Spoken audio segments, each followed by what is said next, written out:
Hi hello ನಮಸ್ತೆ ಎಲ್ರಿಗೂ ಕೂಡ ನ್ಯೂಸ್ 18 ಡಿಜಿಟಲ್ ಕಾಂಟೆಂಟ್ಗೆ ಸ್ವಾಗತ. ನಾನು ಆಶಿಕ್ ಮುಲ್ಕಿ. ಒಟ್ಟು ಚಿನ್ನಸ್ವಾಮಿಯಲ್ಲಿ 5 ಪಂದ್ಯಗಳನ್ನು ಆಡಿಸೋದಕ್ಕೆ IPL ಜೊತೆಗೆ BCCI ಆಡಳಿತ ಮಂಡಳಿ RCBಗೆ ಮತ್ತು KCAಗೆ ಅವಕಾಶವನ್ನು ಮಾಡಿಕೊಟ್ಟಿತ್ತು. ಹೋದ ವರ್ಷ ವಿಜಯೋತ್ಸವದ ವೇಳೆ ನಡೆದಂಥ ಕಾಲ್ತುಳಿತದ ಬಳಿಕ ಯಾವುದೇ ರೀತಿಯ ಪಂದ್ಯ ಚಿನ್ನಸ್ವಾಮಿಯಲ್ಲಿ ಆಗಿರಲಿಲ್ಲ. ಈ ಬಾರಿ IPL ಶುರುವಾದಾಗ IPL ಪಂದ್ಯಗಳನ್ನು ಮತ್ತೆ ಚಿನ್ನಸ್ವಾಮಿಗೆ ತರಬೇಕು ಅನ್ನುವಂಥ ರೀತಿಯಲ್ಲಿ KCA ಪದಾಧಿಕಾರಿಗಳು ತುಂಬ ಹೋರಾಡಿ ಇದೀಗ 5 ಪಂದ್ಯಗಳನ್ನು ತಂದರು. ಆ ಪೈಕಿ 3 ಪಂದ್ಯಗಳು ಈಗಾಗಲೇ ಆಗಿದೆ.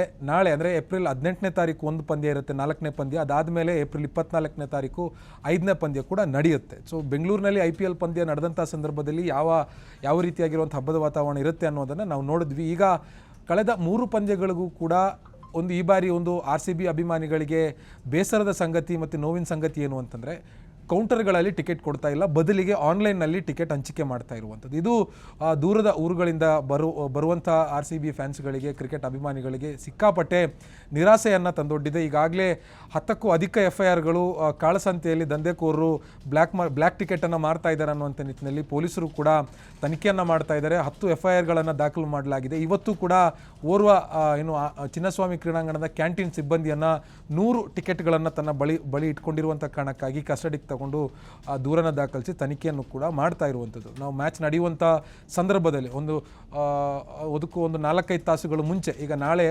18ನೇ ತಾರೀಕು ಮ್ಯಾಚ್ ಇದೆ. ಡೆಲ್ಲಿ ವಿರುದ್ಧ RCB ಮತ್ತೆ ಚಿನ್ನಸ್ವಾಮಿಯಲ್ಲಿ ಕಣಕ್ಕಿಳಿತಾ ಇದ್ದಾರೆ, ಆಡ್ತಾ ಇದ್ದಾರೆ. ಸೊ 3:15 ಮ್ಯಾಚ್ ಇದ್ದರೆ ಬೆಳಿಗ್ಗೆ 9 ಗಂಟೆಯಿಂದನೇ ಆ ದಂಧೆಕೋರರು ಆ ಚಿನ್ನಸ್ವಾಮಿ ಸ್ಟೇಡಿಯಂನ ಸುತ್ತಮುತ್ತನೇ ಓಡಾಡಿಕೊಂಡು ಬ್ಲ್ಯಾಕ್ ಮಾರ್ಕೆಟ್ನಲ್ಲಿ 3,000 ಟಿಕೆಟನ್ನು 10,000ಕ್ಕೆ ಮಾರ್ತಾರೆ, 15,000ಕ್ಕೆ ಮಾರ್ತಾರೆ. ಬೇಡಿಕೆಗೆ ಅವ್ರಿಗೆ ಎಷ್ಟು ಫಿಸಿಬಿಲಿಟಿ ಇರುತ್ತೋ ಅಷ್ಟು ಅವರ ವಾಕ್ಸಾಮರ್ಥ್ಯ ಇರುತ್ತೋ ಆ ರೇಟಿಗೆ ಅವರು ಬಾಯಿಗೆ ಬಂದಾಗ ಮಾತಾಡಿ ಟಿಕೆಟನ್ನು ಬ್ಲ್ಯಾಕ್ ಮಾರ್ಕೆಟಲ್ಲಿ ಸೇಲ್ ಮಾಡ್ತಾರೆ. ಸೊ ಇದು ಒಂದು ವರ್ಷನ್, ಇದು ಕಾಳಸಂತೆಯಲ್ಲಿ ಟಿಕೆಟ್ ಸೇಲ್ ಆಗುವ ಒಂದು ವರ್ಷನ್. ಇದು ಮತ್ತೊಂದು ವರ್ಷನ್ ಏನು ಅಂತಂದರೆ, ಈ ಬಾರಿ ಕಂಪ್ಲೀಟಾಗಿ ಆನ್ಲೈನ್ನಲ್ಲೇ RCB ಮ್ಯಾನೇಜ್ಮೆಂಟ್ ಟಿಕೆಟನ್ನು ಸೇಲ್ ಮಾಡ್ತಾ ಇರುವಂಥ ಕಾರಣಕ್ಕಾಗಿ ಕಾಳಸಂತೆ ಬ್ಲ್ಯಾಕ್ ಮಾರ್ಕೆಟ್ ದಂಧೆಕೋರರು ಆನ್ಲೈನ್ ಮೆಥಡನ್ನು ಕೂಡ ಅಪ್ಲೈ ಮಾಡ್ಕೊಂಡಿರುವಂಥದ್ದು. ಸೊ ಯಾವ ರೀತಿಯಾಗಿ ಆನ್ಲೈನ್ನಲ್ಲಿ ಹಾಗಾದರೆ ಬ್ಲ್ಯಾಕ್ ಮಾರ್ಕೆಟ್ನಲ್ಲಿ ಟಿಕೆಟ್ ಸೇಲ್ ಆಗುತ್ತೆ ಅನ್ನುವಂಥದ್ರ ಬಗ್ಗೆ ನಿಮಗೊಂದು ರಿಯಾಲಿಟಿ ಚೆಕ್ ತೋರಿಸ್ತೀನಿ.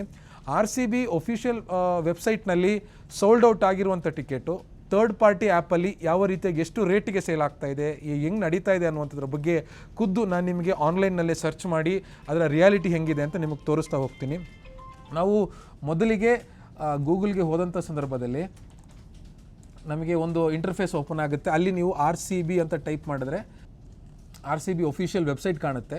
ಸೊ ಆ ಒಫಿಷಿಯಲ್ ವೆಬ್ಸೈಟ್ಗೆ ಹೋದಂಥ ಸಂದರ್ಭದಲ್ಲಿ ಇಲ್ಲಿ ಟಿಕೆಟ್ಸ್ ಇರುತ್ತೆ. ಸೊ ಈ ಟಿಕೆಟ್ಸ್ ಅಂತ ನೀವು ಕ್ಲಿಕ್ ಮಾಡಿದ್ರೆ ಅಲ್ಲಿ ನಿಮಗೆ ಒಫಿಷಿಯಲ್ ಆಗಿ ಪ್ರತಿಯೊಂದು ಮ್ಯಾಚಿನದ್ದು ಕೂಡ ಟಿಕೆಟ್ ಈಗ ನೋಡಿ ನಾಳೆ ಮ್ಯಾಚ್ ಇರೋದು ಇಲ್ಲಿ ಸೋಲ್ಡ್ ಔಟ್ ಆಗಿದೆ ಅಂತ ತೋರಿಸ್ತದೆ, ಅದು ಓಪನ್ ಆಗಲ್ಲ. ಸೋಲ್ಡ್ ಔಟ್ ಆಗಿರೋ ಕಾರಣಕ್ಕಾಗಿ ಮತ್ತೊಂದು ಇಂಟರ್ಫೇಸ್ ಏನಿದೆ ಲೀಡ್ ಮಾಡೋದು. ಸೊ ಆ ಇಂಟರ್ಫೇಸ್ ನಮಗೆ ಮತ್ತೊಂದು ಪೇಜ್ ಅಂತ ನಾವೇನು ರೆಗ್ಯುಲರಾಗಿ ಸಾಮಾನ್ಯವಾಗಿ ಹೇಳ್ತೀವಿ. ಸೊ ಆ ಪೇಜ್ ನಮಗೆ ಓಪನ್ ಆಗಲ್ಲ. ಸೊ ಇಲ್ಲಿ ಸೋಲ್ಡ್ ಔಟ್ ಅಂದರೆ ಒಫಿಷಿಯಲಿ RCB ಮ್ಯಾನೇಜ್ಮೆಂಟ್ ಎಲ್ಲ ಟಿಕೆಟ್ಗಳನ್ನು ಕೂಡ ನಾಳೆ ನಡೆಯುವ ಪಂದ್ಯದ್ದು ಸೇಲ್ ಮಾಡಿದೆ. ಹೆಚ್ಚು ಕಮ್ಮಿ 30,000 ರಿಂದ 32,000 ಸೀಟಿಂಗ್ ಕೆಪಾಸಿಟಿ ಇದೆ ಚಿನ್ನಸ್ವಾಮಿಯಲ್ಲಿ. ಸೊ ಅಷ್ಟು ಟಿಕೆಟ್ಗಳನ್ನು ಕೂಡ ಸೇಲ್ ಮಾಡಿದೆ. ಅಂದರೆ ಸೇಲ್ ಮಾಡೋದು ಅಂತಂದರೆ ಒಂದಿಷ್ಟು ರಿಸರ್ವ್ಡ್ ಟಿಕೆಟ್ಸ್ ಇರ್ತವೆ, ಅದನ್ನು ಸೇಲ್ ಮಾಡೋದಿಲ್ಲ. ಯಾರ್ಯಾರಿಗೆ ರಿಸರ್ವ್ಡ್ ಟಿಕೆಟ್ ಕೊಡ್ತಾರೆ, ಒಂದು ಕಾರ್ಪೊರೇಟ್ ಕಂಪ್ನಿಗಳಿಗೆ ಅಥವಾ IPL ಸ್ಪಾನ್ಸರ್ಗಳಿಗೆ, ಮತ್ತು RCB ಸ್ಪಾನ್ಸರ್ಸಿಗೆ, ಮತ್ತು KCA ಮೆಂಬರ್ಸಿಗೆ, ಮತ್ತು KCA ಕ್ಲಬ್ ಮೆಂಬರ್ಸಿಗೆ, ಹೀಗೆ ಹಂತವಾಗಿ ರಿಸರ್ವ್ಡ್ ಟಿಕೆಟನ್ನು ಅವರು ರಿಸರ್ವ್ ಮಾಡಿ ಇಟ್ಕೊಂಡಿರ್ತಾರೆ. ಅದರ ಹೊರತಾಗಿ ಈಗ 30,000 ಲೆಕ್ಕ ಹಿಡಿದ್ರು ಕೂಡ 15,000 ರಿಂದ 18,000 ರಿಂದ 20,000 ವರೆಗೂ ಕೂಡ ಟಿಕೆಟನ್ನು ಆನ್ಲೈನ್ನಲ್ಲಿ ಸೇಲ್ ಮಾಡ್ತಾರೆ. ಆ ಟಿಕೆಟ್ ಎಲ್ಲವೂ ಕೂಡ ಇಲ್ಲಿ ಸೋಲ್ಡ್ ಔಟ್ ಆಗಿದೆ ಅಂತ ಒಫಿಷಿಯಲಿ ನಮಗೆ RCB ಮ್ಯಾನೇಜ್ಮೆಂಟ್ ಅವರ ವೆಬ್ಸೈಟ್ನಲ್ಲೇ ತೋರಿಸ್ತಾ ಇದ್ದಾರೆ. ಸೊ ಈಗ ನಾನು ನಿಮಗೆ ಮತ್ತೊಂದು ವೆಬ್ಸೈಟ್ ಓಪನ್ ಮಾಡ್ತೀನಿ. ಇಲ್ಲಿ ಸೋಲ್ಡ್ ಔಟ್ ಆಗಿರುವಂಥ ಟಿಕೆಟ್ಗಳು ಆ ವೆಬ್ಸೈಟಲ್ಲಿ ಹೆಂಗೆ ಸಿಗ್ತಾ ಇದೆ ಹಾಗಾದರೆ ಅನ್ನೋದು ಕೂಡ ನಮಗಿಲ್ಲಿ ಅರ್ಥ ಆಗದಿರುವಂಥ ವಿಚಾರ. ಇದು RCB ಒಫಿಷಿಯಲ್ ವೆಬ್ಸೈಟ್, ನೀವು ಇಲ್ಲಿ ನೋಡ್ತಿರ್ಬೋದು ಇಂಟರ್ಫೇಸು. ಇದು ಇಲ್ಲಿ ಸೋಲ್ಡ್ ಔಟ್ ಅಂತ ಇದೆ.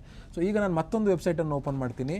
ಇದರ ಹೆಸರು ವಿಯಾಗೋಗೋ ಅಂತ. ಇದು ಥರ್ಡ್ ಪಾರ್ಟಿ ಆ್ಯಪ್. ಇದು ಥರ್ಡ್ ಪಾರ್ಟಿ ವೆಬ್ ಪೋರ್ಟಲು. ಇಲ್ಲಿ ನಮಗೆ IPL ಮ್ಯಾಚ್ಗಳ ಟಿಕೆಟ್ ಕೂಡ ಸಿಗ್ತಾ ಇದೆ. ಇದು ಥರ್ಡ್ ಪಾರ್ಟಿ ಆ್ಯಪ್, ಇಲ್ಲಿ ವೆಬ್ ಪೋರ್ಟಲ್ ಇದು ವಿಯಾಗೋಗೋ ಅಂತ. ಇಲ್ಲಿ ನಮಗೆ ನಾಳೆ ನಡೆಯುವಂಥ ಮ್ಯಾಚ್ನ IPL ಟಿಕೆಟು ಕೂಡ ಇನ್ನೂ ಕೂಡ ಲಭ್ಯ ಇದೆ. ಸೊ ಹಾಗಿದ್ರೆ ಎಷ್ಟು ರೇಟಿಗೆ ಮಾರ್ತಾ ಇದ್ದಾರೆ, ಅಲ್ಲಿ ಸೋಲ್ಡ್ ಔಟ್ ಆಗಿರುವಂಥ ಟಿಕೆಟು ಇಲ್ಲಿ ಹೆಂಗೆ ಸಿಗ್ತಾ ಇದೆ ಅನ್ನೋದು ಈಗ ನಮ್ಮ ಮುಂದಿರುವಂಥ ಪ್ರಶ್ನೆ. ಸೊ ಇದು ನಾಳೆ ಏಪ್ರಿಲ್ 18ನೇ ತಾರೀಕು 3:15 ಮ್ಯಾಚ್ ನಡೆಯುತ್ತೆ. ಎಲ್ಲಿ ನಡೆಯುತ್ತೆ? ಚಿನ್ನಸ್ವಾಮಿ, ಬೆಂಗಳೂರಿನ ಚಿನ್ನಸ್ವಾಮಿ ಕ್ರೀಡಾಂಗಣದಲ್ಲಿ ನಡೆಯುತ್ತೆ. RCB royal Challengers Bengaluru versus Delhi capitals match ಇದೆ. ಸೊ ಈಗ ನಾವು ಟಿಕೆಟ್ ಖರೀದಿ ಮಾಡ್ಕೊಳ್ಳೋದಕ್ಕೆ ನಾವು ಒಂದು ಇಂಟರ್ಫೇಸನ್ನು ಓಪನ್ ಮಾಡಿದ್ರೆ ನಮ್ಗೆ ಈ ರೀತಿಯಾಗಿರುವಂಥ ಒಂದು ಲೇಔಟ್ ಕಾಣುತ್ತೆ. ನಾವಿಲ್ಲಿ ನೋಡ್ಬೋದು ಆ ಎಲ್ಲ ಸ್ಟ್ಯಾಂಡ್ಗಳಿಗೆ ಎಷ್ಟೆಷ್ಟು ರೇಟ್ ಇದೆ ಅಷ್ಟಷ್ಟು ರೇಟ್ಗಳನ್ನು ಇಲ್ಲಿ ಅವರು ಮೆನ್ಷನ್ ಮಾಡಿದ್ದಾರೆ.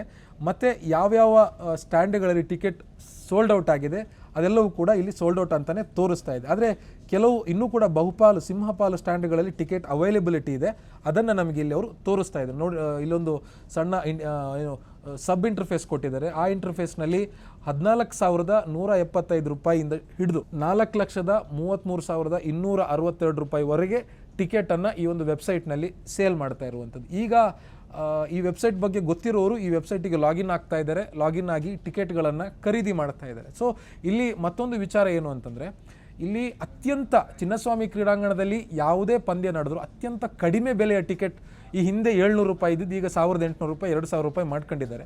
ಸೊ ಅದು ಎ ಸ್ಟ್ಯಾಂಡ್ನ ಟಿಕೆಟ್. ಅದಕ್ಕೆ ಮ್ಯಾಕ್ಸಿಮಮ್ ನಿಮಗೆ GST ಎಲ್ಲ ಸೇರಿ 2,500 ರೂಪಾಯಿಗೆ ಆ ಒಂದು ಟಿಕೆಟ್ ಸಿಗಬೇಕು. ಅದು ಸ್ಟ್ಯಾಂಡರ್ಡ್ ಪ್ರೈಸ್ ಟಿಕೆಟ್ ಇದ್ದು.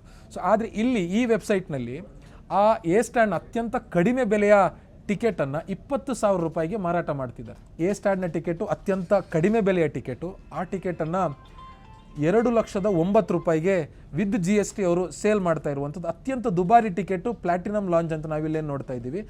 ಸೌತ್ ಸ್ಟ್ಯಾಂಡ್ P1 ಅಂತ ಏನು ನಾವು ನೋಡ್ತಾ ಇದ್ದೀವಿ, 4,33,262 ರೂಪಾಯಿಗೆ ಈ ಸ್ಟ್ಯಾಂಡನ್ನು, ಇದು ಅತ್ಯಂತ ದುಬಾರಿ ಬೆಲೆಯ ಟಿಕೆಟ್ ತಗೊಂಡವರು ಈ ಸ್ಟ್ಯಾಂಡಿಗೆ ಬಂದು ಕೂತ್ಕೋತಾರೆ. ಸೊ 50,000ಕ್ಕಿಂತ ಮೇಲ್ಪಟ್ಟು ಯಾವುದೇ ಟಿಕೆಟ್ ರೇಟು ಕೂಡ KCL ಇಲ್ಲ. ಈ IPL ಪಂದ್ಯ ಇರಲಿ, ಯಾವುದೇ ಪಂದ್ಯ ಇದ್ರೂ ಕೂಡ, ಅಂತಾರಾಷ್ಟ್ರೀಯ ಪಂದ್ಯ ಇದ್ರೂ ಕೂಡ 50,000ಕ್ಕಿಂತ ಮೇಲ್ಪಟ್ಟು ಪ್ಲಸ್ GST, 50,000 ಪ್ಲಸ್ GST, ಹೆಚ್ಚು ಕಮ್ಮಿ ಒಂದು 53,000 ರೂಪಾಯಿ 54,000 ರೂಪಾಯಿ ಹೋಗಲಿ ಬಿಡಿ, 55,000 ರೂಪಾಯಿ ಅಂದರೂ ಕೂಡ ಇರುವಂಥ ಟಿಕೆಟ್ ದರದ ರೇಟನ್ನು ಇವರು 4,33,000 ರೂಪಾಯಿ 262 ರೂಪಾಯಿಗೆ ಮಾರಾಟ ಮಾಡ್ತಾ ಇರುವಂಥದ್ದು. ಇದು ನಾವಿಲ್ಲಿ ನೋಡ್ಬೋದು. ಇದು ಆನ್ಲೈನ್ನಲ್ಲಿ ನಡೀತಾ ಇರುವಂಥ ಬ್ಲ್ಯಾಕ್ ಮಾರ್ಕೆಟಿಂಗ್. ಅಂದರೆ ನಾವು ಚಿನ್ನಸ್ವಾಮಿ ಕ್ರೀಡಾಂಗಣದ ಸುತ್ತಮುತ್ತ ಹೇಗೆ ಜನರೇ ಖುದ್ದಾಗಿ ಟಿಕೆಟನ್ನು ತಂದು 3,000 ರೂಪಾಯಿ ಟಿಕೆಟನ್ನು 10,000 ರೂಪಾಯಿಗೆ ಮಾರಾಟ ಮಾಡ್ತಾರೋ, ಅದೇ ರೀತಿ ಆನ್ಲೈನ್ನಲ್ಲಿ ಇದು ಹೆಂಗೆ ಸಾಧ್ಯ ಅನ್ನೋದು ಈಗ ನಮ್ಮ ಮುಂದಿರುವಂಥ ಪ್ರಶ್ನೆ. ಒಫಿಷಿಯಲ್ RCB ವೆಬ್ಸೈಟ್ನಲ್ಲಿ ನಮಗೆ ಸೋಲ್ಡ್ ಔಟ್ ಅಂತ ತೋರಿಸಿದ್ದೆ, ಕ್ಲಿಕ್ಕೇ ಆಗಲ್ಲ. ಅದು ಇನ್ನೊಂದು ಇಂಟರ್ಫೇಸನ್ನು ಇನ್ನೊಂದು ಪೇಜನ್ನು ಲೋಡೇ ಮಾಡ್ಕೊಳ್ತಾ ಇಲ್ಲ. ಅದಾಗಿಯೂ ಕೂಡ ಈ ವೆಬ್ಸೈಟ್, ಥರ್ಡ್ ಪಾರ್ಟಿ ವೆಬ್ಸೈಟಲ್ಲಿ ಹೇಗೆ ಇದು ಟಿಕೆಟ್ ಅವೈಲೇಬಿಲಿಟಿ ಇದೆ ಅನ್ನೋದನ್ನು ಖುದ್ದು RCB ಮ್ಯಾನೇಜ್ಮೆಂಟ್ ಅವರೇ ನಮಗೆ ಹೇಳಬೇಕಾಗುತ್ತೆ. ಯಾಕೆಂದರೆ ಈಗ ಕಳೆದ ಕೆಲವು ವರ್ಷಗಳಿಂದ BCCI ಮತ್ತು IPL ಮ್ಯಾನೇಜ್ಮೆಂಟ್ ಏನಿದೆ ಸಂಪೂರ್ಣವಾಗಿ ಟಿಕೆಟ್ ಮಾರುವಂಥ ಹಕ್ಕನ್ನು ಆಯಾ ಫ್ರಾಂಚೈಸಿಗಳಿಗೆ ಕೊಟ್ಟಿರುವಂಥದ್ದು. ಅಂದರೆ RCB ಮ್ಯಾನೇಜ್ಮೆಂಟಿಗೆ ಟಿಕೆಟ್ ಮಾರೋದಕ್ಕೆ ಅವಕಾಶ ಇದೆ.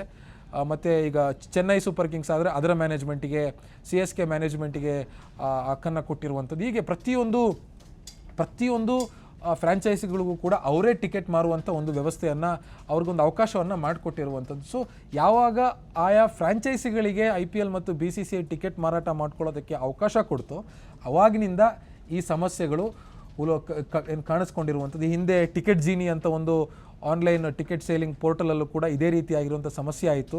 ಜೊತೆಗೆ ಬುಕ್ ಮೈ ಶೋದವರು ಕೂಡ ಸಾಕಷ್ಟು ಸಮಸ್ಯೆಯಾಗಿ ಈ ವರ್ಷದಿಂದ ಬುಕ್ ಮೈ ಶೋಸ್ ಅವರು ಹಿಂದೇಟು ಹಾಕಿದ್ದಾರೆ IPL ಟಿಕೆಟನ್ನು ಸೇಲ್ ಮಾಡೋದಕ್ಕೆ. ಈಗ ಒಫಿಷಿಯಲ್ ಪಾರ್ಟ್ನರ್ಸ್ ಆಗಿ ಟಿಕೆಟ್ ಸೇಲ್ಸ್ ಪಾರ್ಟ್ನರ್ಸ್ ಆಗಿ Paytm ಅವರಿದ್ದಾರೆ.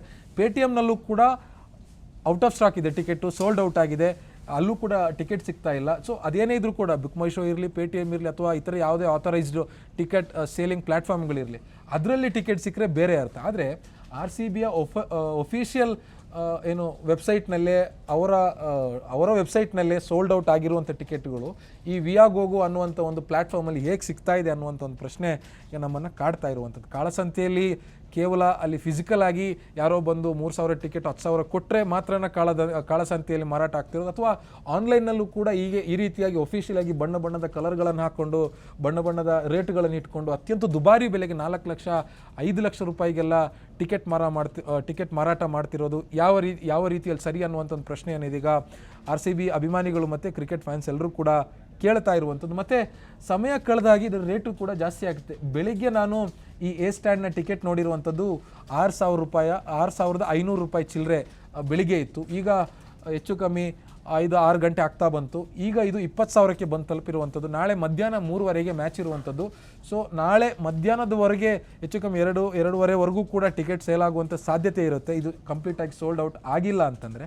ಸೊ ಅಷ್ಟೊತ್ತಿಗೆ ಇದು 3,000 ರೂಪಾಯಿ ಅಂದರೆ 2-2.5-3,000 ರೂಪಾಯಿ ಟಿಕೆಟೇ ಬರೋಬ್ಬರಿ 25-30,000ಕ್ಕೆ ಬಂದು ನಿಲ್ಲುವಂಥ ಸಾಧ್ಯತೆ ಇದೆ. ಇಲ್ಲಿ ಅತ್ಯಂತ ದುಬಾರಿ ಬೆಲೆಯ ಟಿಕೆಟ್ ಆಗಿರುವಂಥ ಸೌತ್ ಪಿ ಸ್ಟ್ಯಾಂಡ್ ಏನಿದೆ, P1 ಸ್ಟ್ಯಾಂಡು, ಸೊ ಆ ಸ್ಟ್ಯಾಂಡಲ್ಲಿ ಈಗ 4,33,000 ರೂಪಾಯಿ ಇದೆ. ಅದು ನಾಳೆಗೆ ಹೆಚ್ಚು ಕಮ್ಮಿ 5 ಲಕ್ಷ 5.5 ಲಕ್ಷಕ್ಕೆ ಬಂದು ನಿಲ್ಲುವಂಥ ಸಾಧ್ಯತೆ ಇದೆ. ಇದ್ರ ಬಗ್ಗೆಯೂ ಕೂಡ ಅಧಿಕಾರಿಗಳು ನಿಗಾ ಇಡಬೇಕಾಗುತ್ತೆ. ಮತ್ತು ಸರ್ಕಾರನೇ ಒಂದು ಇದರ ಮೇಲೆ ಒಂದು ಕಣ್ಗಾವಲನ್ನು ರೂಪಿಸಬೇಕಾಗುತ್ತೆ. ಕೇವಲ ಪೊಲೀಸರಿಗೆ ಗ್ರೌಂಡ್ ಲೆವೆಲಲ್ಲಿ ಯಾರೋ ತಂದು ಮಾರ್ತಾ ಇದ್ದರೆ ಅದಕ್ಕೆ ಮಾತ್ರ ಅವ್ರ ಮೇಲೆ ಮಾತ್ರ ಕಾರ್ಯಾಚರಣೆ ಈಗ ಸದ್ಯಕ್ಕೆ ಮಾಡ್ತಾ ಇರುವಂಥದ್ದು. ಆನ್ಲೈನ್ನಲ್ಲೂ ಕೂಡ ಈ ರೀತಿಯಾಗಿರುವಂಥ ದಂಧೆ ನಡೀತಾ ಇದೆ. ಅದಕ್ಕೂ ಕಡಿವಾಣ ಹಾಕದಿದ್ದರೆ RCB ಅಭಿಮಾನಿಗಳಿಗೆ ಮುಂದಿನ ದಿನಗಳಲ್ಲಿ ಒಂದು ತಮ್ಮ ಇಷ್ಟದ ತಂಡದ ಮ್ಯಾಚನ್ನು ನೋಡೋದಕ್ಕೂ ಕೂಡ ಆಗದೇ ಇರುವಂಥ ವಾತಾವರಣ ಬೆಂಗಳೂರಿನಲ್ಲಿ ನಿರ್ಮಾಣ ಆಗುತ್ತೆ ಅನ್ನೋದರಲ್ಲಿ ಎರಡು ಮಾತಿಲ್ಲ. ನಿರ್ಭೀತ, ನಿಷ್ಪಕ್ಷಪಾತ, ವಿಶ್ವಾಸಾರ್ಹ ಸುದ್ದಿಗಳಿಗೆ ಮತ್ತೊಂದು ಹೆಸರಾಗಿರುವ News18 ಕನ್ನಡ ಈಗ ಆಪ್ನಲ್ಲೂ ಲಭ್ಯವಿದೆ. ದಯವಿಟ್ಟು ಇಲ್ಲಿರುವ QR ಕೋಡ್ ಅನ್ನು ಸ್ಕ್ಯಾನ್ ಮಾಡಿಕೊಂಡು ಆಪ್ ಡೌನ್ಲೋಡ್ ಮಾಡೋದಕ್ಕೆ ಮರಿಬೇಡಿ. ನಿಮ್ಮ ಬೆಂಬಲ ಹೀಗೆ ಸದಾ ನಮ್ಮೊಂದಿಗಿರಲಿ. ಧನ್ಯವಾದ.